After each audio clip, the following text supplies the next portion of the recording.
جس طرح ہمیں ماحول کو صاف رکھنے کی تلقین کی گئی ہے، اس طرح ہمیں اپنے خیالات کو پاکیزہ رکھنے کی بھی تلقین کی گئی ہے۔ جب خیالات پاکیزہ ہوں گے تو اچھی صحت ہوگی، جب خیالات گندے ہوں گے، خیالات غلیظ ہوں گے، خیالات کے اندر شہوات ہوں گی، خیالات کے اندر نفرت ہوگی، بغض ہوگا، حسد ہوگا، کینہ ہوگا، تکبر ہوگا، تعلی ہوگی، سرکشی ہوگی، تمرد ہوگا، ریا ہوگی، تصنع ہوگا، بناوٹ ہوگی، یہ ساری بیماریاں ہیں جو ہم اپنے ساتھ پالے ہوئے ہیں، اور ہم سمجھتے ہیں کہ ہم فلاں سے نفرت کرتے ہیں۔ اس کو کیا فرق پڑتا ہے؟ نفرت تو تم کر رہے ہو، حسد کی جلن تمہیں سہنی پڑے گی، اس کو تو نہیں سہنی پڑے گی۔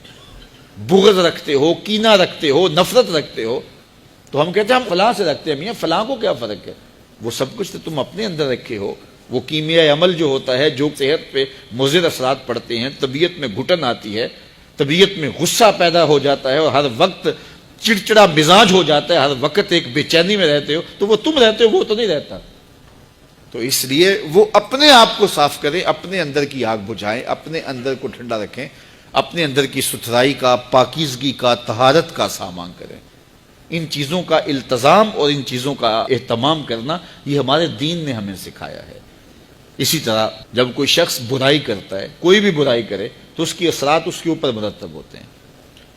تو برائی کے اثرات بد سے اس کے اندر کا نظام بگڑ جاتا ہے، باطن کی طہارت ختم ہو جاتی ہے، اور باطن کی طہارت کو بہت زیادہ اہمیت دی ہے شریعت اسلامیہ نے۔ حسد کے کوڑے، بغض کا کچرا اور نفرت کا جو ہے وہ گند تمہارے اندر اگر جمع ہوتا رہے گا تو پھر اندر سے تعفن اٹھے گا، اور وہ تعفن تمہارے دماغ کو چڑھے گا، اور زندگی کا چین، زندگی کا قرار تمہارا لٹ جائے گا، اور تم سمجھو کہ شاید فلاں کی وجہ سے ایسا ہوا، ہم نے خود نفرتیں پالی، خود اپنے اندر گندگی اور غلاظت ڈالی۔ کچھ اعضاء ہمارے ظاہری ہیں، کچھ اعضاء ہمارے باطنی ہیں۔ آنکھیں عضو ظاہری ہیں، کان، زبان، ہونٹ، ٹانگیں، ہاتھ، یہ ظاہری اعضاء ہیں، اور کچھ اعضاء باطنی ہیں۔ دماغ باطنی عضو ہے، دل باطنی عضو ہے۔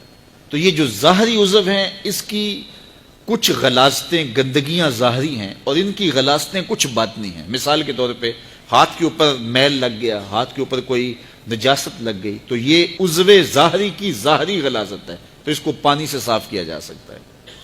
پاؤں کو چلتے چلتے کوئی گندگی غلاظت لگ گئی تو آپ آ کے اس کو جلدی سے دھو لیں گے، یہ عضو ظاہری کی ظاہری غلاظت ہے۔ لیکن ان اعضاء کی ایک باطنی غلاظت بھی ہے۔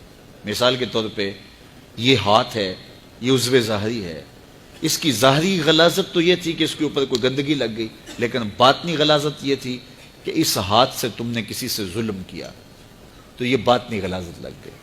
یہ زبان، اس کی ظاہری غلاظت تو یہ تھی کہ کوئی منہ میں ایسی چیز پڑ گئی جو گندی تھی، تو اس کی ظاہری غلاظت ہے، اس ظاہری عضو کی۔ لیکن اس ظاہری عضو کی باطنی غلاظت کیا ہے؟ اس زبان سے جھوٹ بول دیا، اس زبان سے بہتان لگا دیا، اس زبان سے کسی کو گالی دے دی، اس زبان سے سب و شتم کیا، اس زبان سے کسی کے لیے برا لفظ بول دیا، تو اس عضو ظاہری کی یہ باطنی غلاظت ہے۔ اس طرح یہ آنکھ کی ظاہری غلاظت یہ ہے، اس کے اندر کوئی میل پڑ گئی تو یہ ظاہری غلاظت ہے، لیکن اس آنکھ کو شہوت سے بھر لیا، گوشۂ چشم سے کسی کی تحقیر کی، کسی کی تذلیل کی، تو اس ظاہری عضو کی باطنی غلاظت ہوئی۔ اسی طرح باقی اعضاء بدنیاں ہیں، تو ہر عضو کی جو ظاہری ہے اس کی ایک ظاہری غلاظت ہے، اس کی ایک باطنی غلاظت ہے۔ تو ہمیں کہا گیا کہ ہم اپنے اعضاء جو بدن کے ہیں ان کے ظاہر کو بھی صاف رکھیں، اور ان کو باطنی غلاظتوں سے بھی پاک رکھیں، ستھرا رکھیں۔ اس طرح ہمارے باطنی اعضاء ہیں۔ مثال کے طور پہ دماغ ہے، دماغ کی بیماری اور دماغ کی غلاظت ہے، اس کو تکبر پیدا ہو جاتا ہے، عجب پیدا ہو جاتا ہے۔ یہ خمار انسان کو کہ میں بڑا ہوں، یہ انسان کو چھوٹا کر دیتا ہے، یہ انسان کی زندگی کا چین چھین لیتا ہے، یہ تقوی کو اجاڑ دیتا ہے، یہ باطن کے پلے چھوڑتا کچھ نہیں کہ میں بڑا ہوں۔ اس کائنات میں سب سے بڑا جرم ہوا ہی یہ ہے کہ ابلیس نے کہا تھا انا خیر منہ، میں بہتر، یہ میں جو تھی اس نے اس کا بیڑا غرق کر دیا۔ جو بڑا ہوتا ہے اس کو بتانا نہیں پڑتا میں بڑا ہوں، لوگ دیکھتے ہیں کہ وہ بڑا ہے۔ بڑائی لفظوں سے نہیں بتائی جاتی، بڑائی کردار کی ہوتی ہے، بڑائی سوچوں کی ہوتی ہے۔ بڑا آدمی دکھائی دیتا ہے کہ یہ بڑا ہے، اس کی عادات سے پتہ چلتا ہے بڑا ہے، اس کے اطوار سے پتہ چلتا ہے بڑا، اس کے طرز زندگی سے پتہ چلتا ہے کہ وہ بڑا ہے۔ تو کسی کو چھوٹا نہ سمجھو، کسی کو حقیر نہ جانو۔ واصف علی واصف مرحوم نے کہا تھا کہ کوئی چھوٹا تب نظر آتا ہے کہ اسے دور سے دیکھا جائے یا پھر غرور سے دیکھا جائے۔ کسی کو قریب سے دیکھیں اور پیار سے دیکھیں تو پھر کوئی چھوٹا نہیں ہوتا۔ کس کو پتھر مارے ناصر کون پرایا ہے، دل کے شیش محل میں ایک ایک چہرہ اپنا لگتا ہے۔ لوگوں سے پیار کرو، لوگوں سے محبت کرو، لوگوں کو قریب کرو، نفرتوں کے سوداگر نہ بنو، محبتوں کی دکان کھولو۔ جہاں تک ممکن ہو لوگوں کی خیر